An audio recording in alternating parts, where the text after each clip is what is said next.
Until about 4:30 this morning, I had no idea what I was going to talk about today. I've had one of those weeks, no different from yours, except that it was mine. The only difference.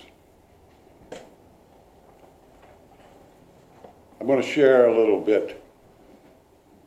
It might help to explain why this may not make any sense at all this morning.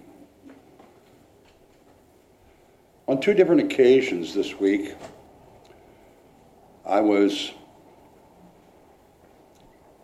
in a position to talk with two different people that are going through some really tough times. Fact is, they're just hanging on by a thread, by their fingernails.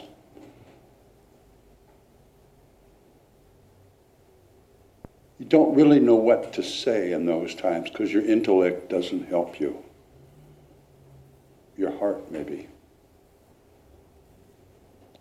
I didn't know quite what to say to either one of these people.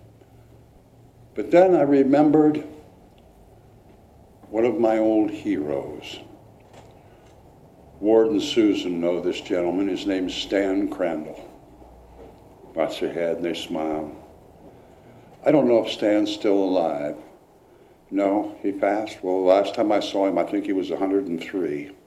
And it was right here at John Peck's Memorial. But Stan was a member of our craftsman club, our printers club. And Stan was a paper salesman. And back in the old days, paper salesmen drank a lot. A lot. It was part of their job. Well, Stan quit. And he joined AA. And he was a member. I'm sure he had his 50-year pin, maybe his 60-year pin at least. And we'd be at a craftsman meeting.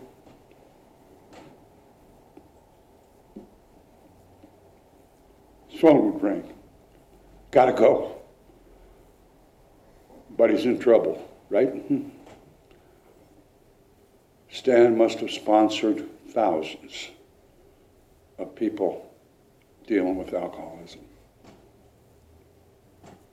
I asked him one time, you've been sober for 50, 60 years. Why?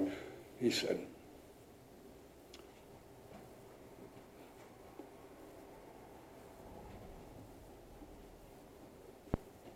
you don't give up on people.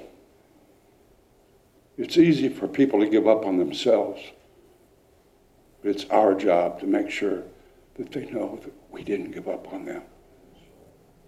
He said, we're all we've got is each other. And we're all in this together.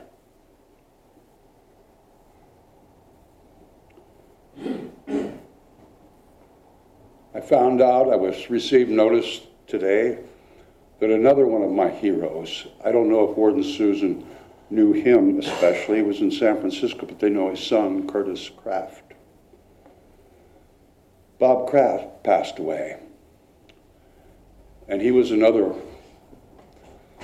just a hero in that organization. He was the most humble man I've ever known. But he was, I'll call him, because that's what I wrote down, I'll call him the flow master of that entire organization. He was the keeper of the light. He never would call himself a leader. But he always shined the light of enthusiasm and encouragement on everyone. He'd shine the light of gratitude and praise for anything that anybody did. And he'd shine the limelight on people that were stepping out of their comfort zone to stand up and talk to people or chair a committee they'd never chaired before.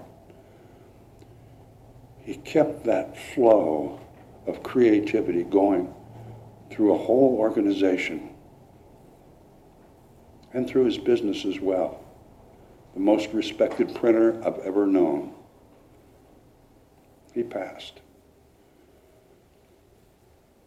So by Friday, I hadn't had anything in my head to talk about.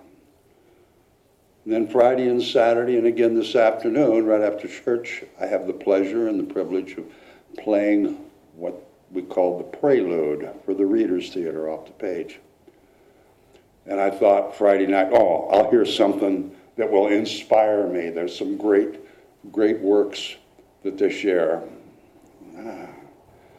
Nothing fit my expectation of wanting to find a topic.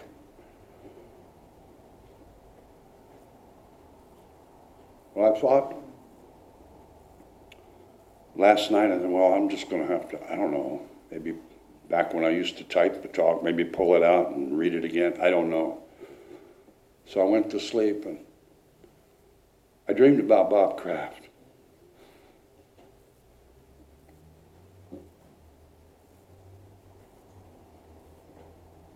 I called him the Flow Master. And I woke up and I thought, I'm blocking my own life flow.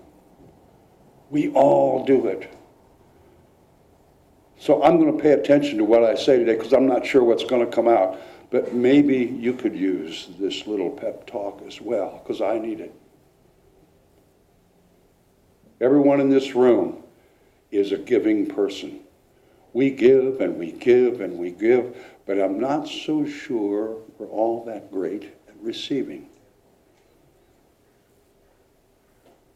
We want help from somebody, but only if it's what the kind of help we think we need. But if you stop and think about it a little bit, isn't why we need help because we were doing what we thought we needed to do. That's why we wound up needing help in the first place. We can stay open to what the universe and what people are willing to share with us. Maybe it'll give us a little help in ways that we hadn't expected.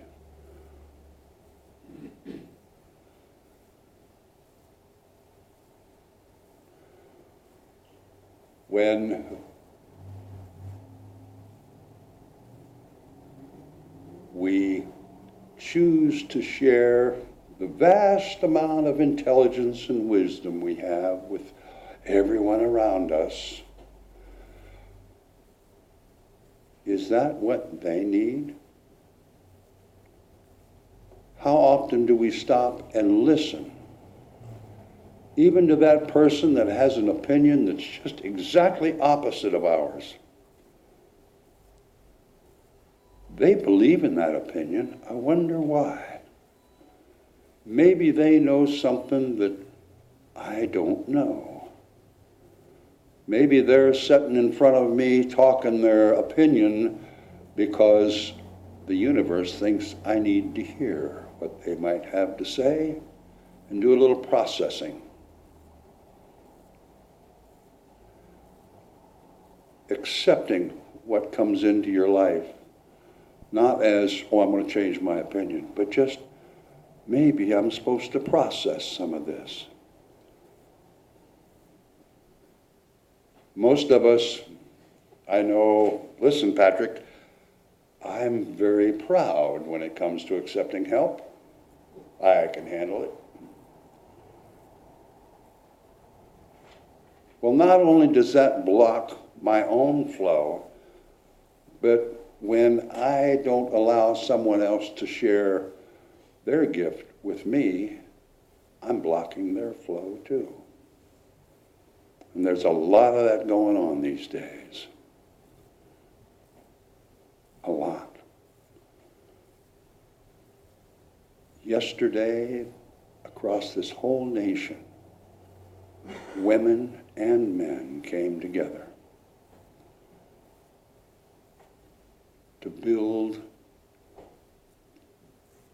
an energy, to promote an energy, an awareness, to promote enthusiasm, to share the power of the divine, the power of intention.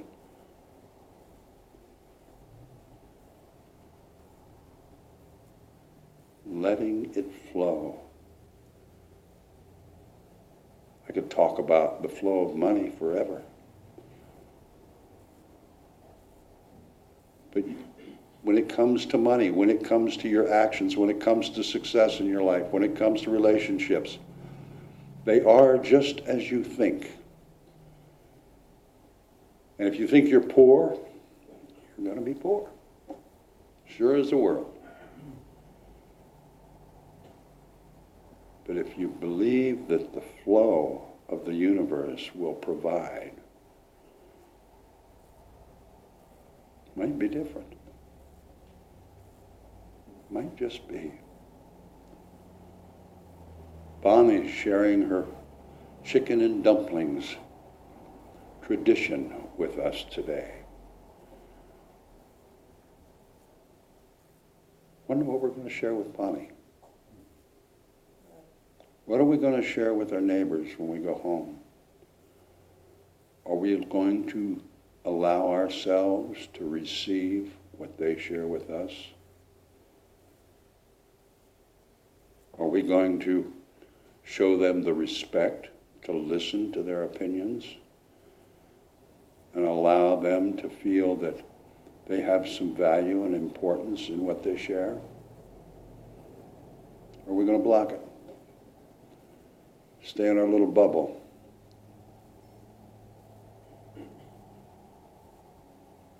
Every one of us can use some practice in stop blocking the flow in almost every facet of our lives. Something to ponder and to ponder and then to do. The universe, I invite all of you to take your order of service home with you and read those quotes a few times. The universe is within us. There is a created flow of abundance, prosperity, tranquility, and love in everything in this universe, and we're part of that. And we can block it, or we can work diligently to keep that flow supplying us with the thoughts that we truly need and desire, with the abundance that we need and desire. It was all created at the same time we were, as humanity was, as the trees were.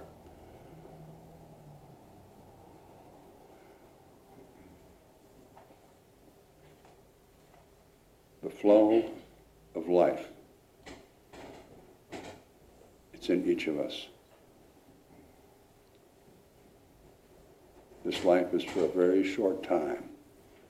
We just as well hang on, ride the ride, buckle in, and enjoy it and experience it.